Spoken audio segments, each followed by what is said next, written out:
Hello दोस्तों, UCI digital UP exams के इस प्लेटफॉर्म पर आपका स्वागत है। मैं देव शुक्ला। आपका जो आपकी सीरीज चल रही थी महाजनपद काल की, उसकी आज सेकंड सीरीज स्टार्ट करी जाएगी। और आपके जो एमसीक्यूज चल रहे हैं ना, इस एमसीक्यूज को आप जरूर करते जाइए। बस आप मान लीजिए ये रामबाण एमसीक्यू है आपके लिए, ठीक है। मतलब ये नहीं कह सकते कि 100% इन्हीं में से आ जाएगा, लेकिन हाँ आपका रिवाइज अच्छे से हो जाएगा।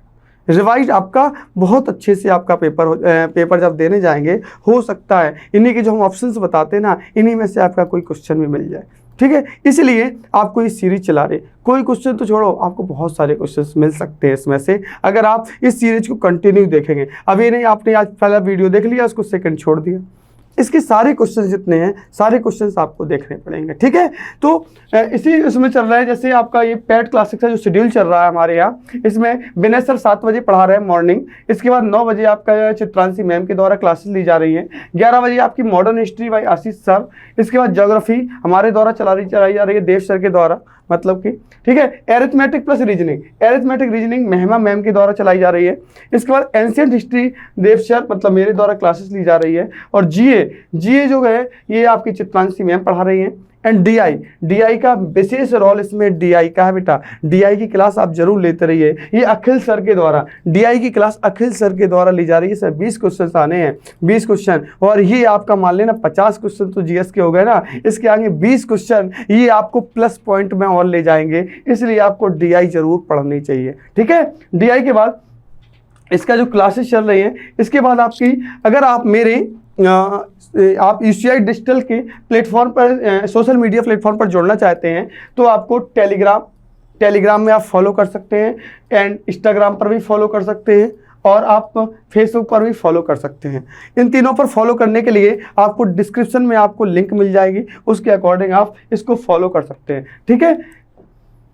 अगर आप कोर्स परचेज करना चाहते हैं, उसके लिए 2 ऐप्स बनाए गए हैं। एक रेविंग्स लर्निंग कैंपस, एक है काबिल ऐप।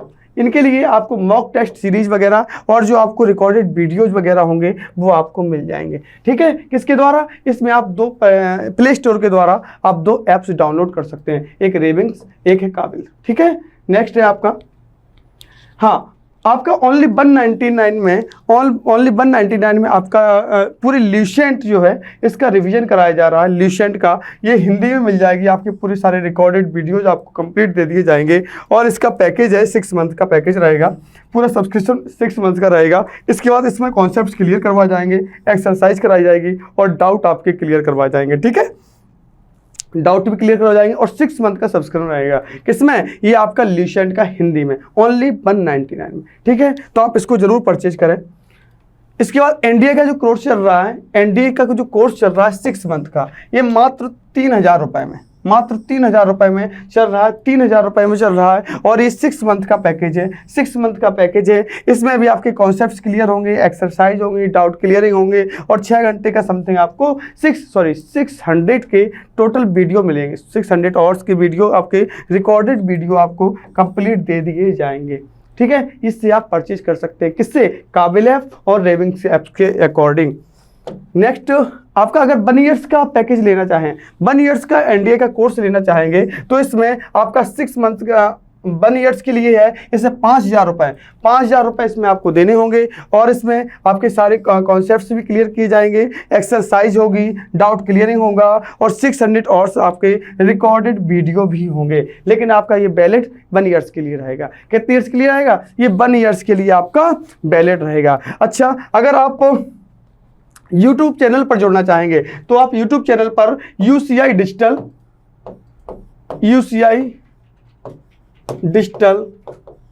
यूपी एग्जाम्स को सब्सक्राइब करें, और यूसीआई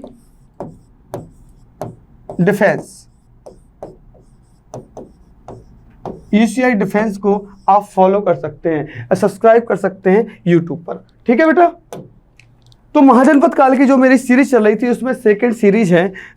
इसमें क्वेश्चन देखते हैं। इसमें लिखा है 16 महाजनपदों की सूची उपलब्ध है। 16 महाजनपदों की सूची उपलब्ध है। कहाँ पर है? तो ये आपके अंगुत्तर निकाय में है, और अंगुत्तर निकाय ये बौद्ध धर्म से रिलेट है, बौद्ध धर्म से रिलेट करता है। और ये पता है आपको कि 16 महाजनपद की सूची ये आपके जैन धर्म के जैन धर्म के भगवती सूत्र से भी मिलती है।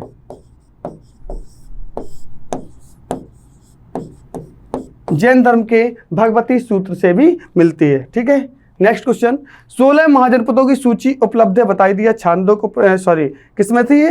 अंगुत्तर निकाय में थी।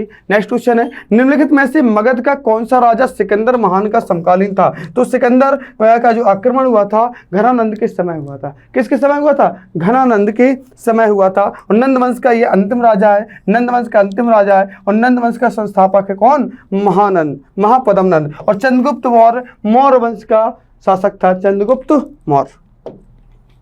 निम्नलिखित में से कौन सा था? हाँ, ये क्वेश्चन है आपका, प्रथम मगध साम्राज्य का उत्कर्ष किस सदी में हुआ था? प्रथम मगध साम्राज्य का उत्कर्ष कौन सी सदी में हुआ था? तो ये 6ठी सदी में हुआ था। मौर्य साम्राज्य का जो था, मगध साम्राज्य का जो उत्कर्ष हुआ था, ये 6ठी शताब्दी में हुआ था। कब? 6ठी शताब्दी में हुआ था। ठीक है, नेक्स्ट है आपका, सिकंदर की भारत में सफलता के निम्न कारण थे कि भारत में तब कोई केंद्रीय सत्ता नहीं थी, उसकी सेना श्रेष्ठ प्रकार की थी, उसे देशद्रोही भारतीय शासकों का सहयोग मिला था, या वह एक अच्छा प्रशासक था। इसमें बताइए आप कौन सा कारण सही है? इसमें 1, 2, 3 और 4 ये चारों कारण सही हैं कि भारत में तब कोई केंद्रीय सत्ता नहीं थी, उसकी सेना श्रेष्ठ प्रकार की थी, ये भी सही है।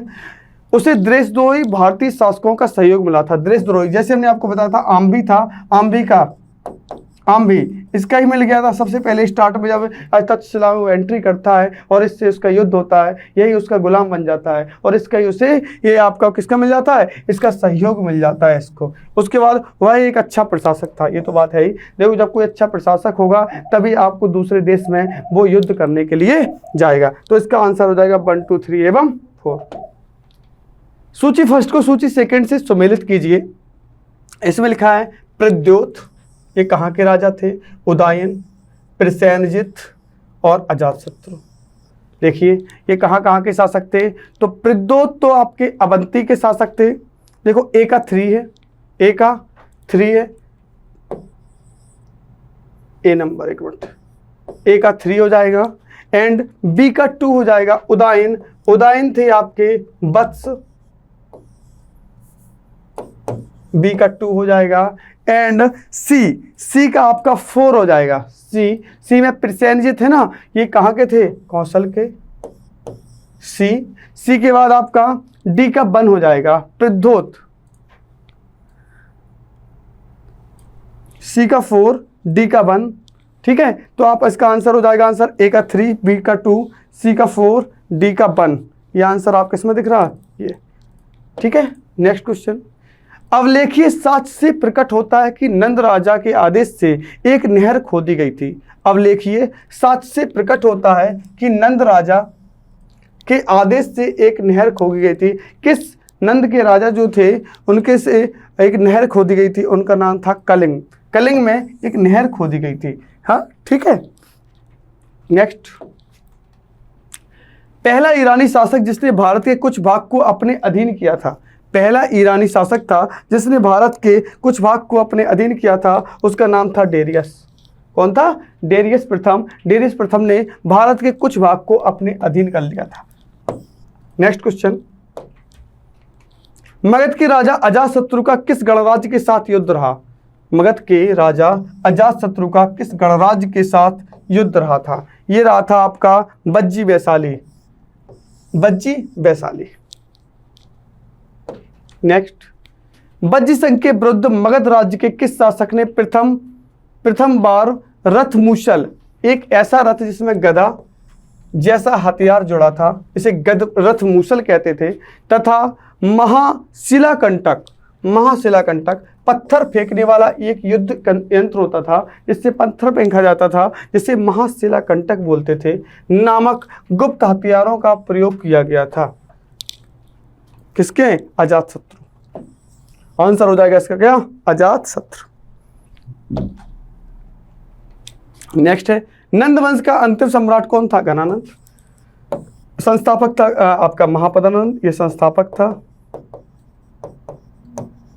लेकिन इसका आंसर हो जाएगा क्या? घनानंद। ठीक है, नेक्स्ट क्वेश्चन, भारत में सिक्कों मुद्राओं का प्रचलन कब हुआ था? भारत में सिक्कों या मुद्राओं का प्रचलन कब हुआ था? ये हुआ था 600 ईसा पूर्व में। 600 ईसा पूर्व में मुद्राओं का प्रचलन हुआ था, ठीक है, भारत में। नेक्स्ट क्वेश्चन, निम्न राजाओं पर विचार कीजिए।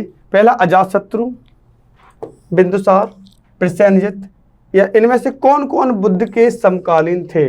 मतलब अजातशत्रु, बिंदुसार और प्रसेनजित, इनमें से कौन कौन किसके समकालीन थे? बुद्ध के समकालीन थे। तो इनका आंसर हो जाएगा आपके थे अजातशत्रु और प्रसेनजित। ये आपके दोनों बुद्ध के समकालीन थे, प्रसेनजित और अजातशत्रु। और अजातशत्रु के समय पहली बौद्ध संगति भी हुई थी। अजातशत्रु के समय पहली बौद्ध संगति हुई थी, ठीक है। नेक्स्ट क्वेश्चन, छठी सदी ईसा पूर्व के दौरान बड़े राज्यों के उदय का मुख्य कारण क्या था? छठी सदी ईसा पूर्व के दौरान बड़े राज्यों का उदय का मुख्य कारण क्या था? उत्तर प्रदेश और बिहार में व्यापक पैमाने पर लोहे का उपयोग, जनजाति समाज में अधिक व्यवस्थित जीवन का मार्ग प्रशस्त किया, व्यापार एवं वाणिज्य का उल्लेखनीय विकास, या इनमें से कोई नहीं। बताइए कि छठी सदी ईसा पूर्व के दौरान बड़े राज्यों के उदय का मुख्य कारण क्या था? उत्तर प्रदेश और बिहार में व्यापक पैमाने पर लोहे का उपयोग, लोहे का उपयोग। आपका ये आंसर सही हो जाएगा।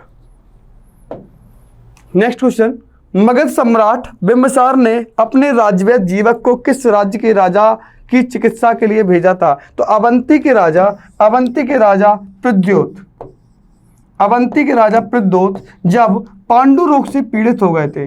पांडु रोग बोला जाता है बेटा पीलिया को। किसे बोला जाता है? पीलिया को बोला जाता है।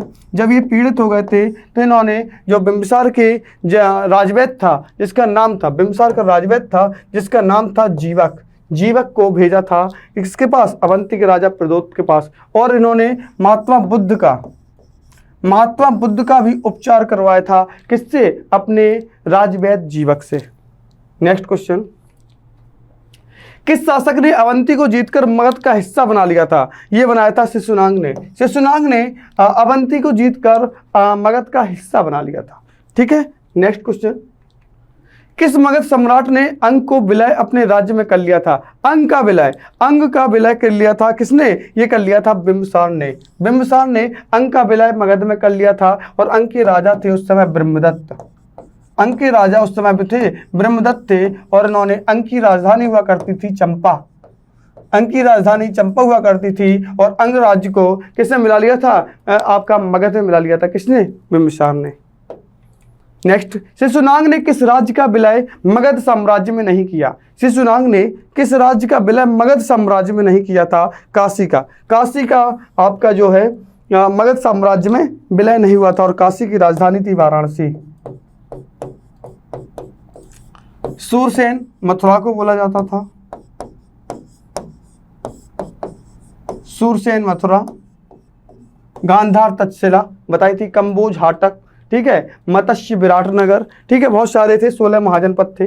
नेक्स्ट है, काशी और लिच्छवी का विलय मगध साम्राज्य में किसने किया था? काशी और लिच्छवी का विलय मगध साम्राज्य में किसने किया था? ये किया था आपका अजातशत्रु ने। किसने किया था? अजातशत्रु ने किया था। नेक्स्ट क्वेश्चन, मगध साम्राज्य के बारे में कौन सही नहीं है? पुराणों एवं महाकाव्यों के अनुसार इसकी स्थापना बृहद्रथ ने की थी। महापद्मनंद ने इसे सर्वाधिक विस्तार प्रदान किया तथा सर्वोच्च त्राटक, क्षत्रियों का अंत करने वाला जिसे बोला जाता है, एवं इकराट की उपाधि धारण की। यह आपका है गिरिब्रिज, राजगृह, पाटलिपुत्र एवं वैशाली, क्रमशः इसकी 4 राजधानियां बनी, या इनमें से कोई नहीं। मगध साम्राज्य के बारे में कौन सा सही नहीं है?